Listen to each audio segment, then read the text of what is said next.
Catus Maximus here. This is just another quick back-to-back video, this time of the Proto 252-1. These are the slip joint style automotive spring type hose clamp pliers. I would say wire spring type hose clamp pliers. They're not as common nowadays, but they actually used to be a little bit more common back in the 80s or so. Maybe into the 90s until they start going with flat sheet metal hose clamps, of which I was not able to find any. I just did a video on these Blue Point CHC8s, compared them to these Protos, and so I decided to do another video about the Protos, because I actually turned out I never did make a video about these Protos, and part of my channel is just documenting various old tools.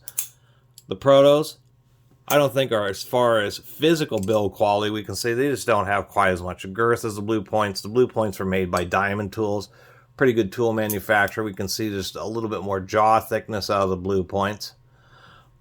The Blue Points have a pre-machined gap in them, where I kind of like the idea of the Protos, where in certain situations, when you're working on really small spring clamps, you can have it come totally together, or you can just use the slip joint and then have a gap kind of similar to the way the Blue Points are. And so I think the Protos are probably just a little bit more versatile.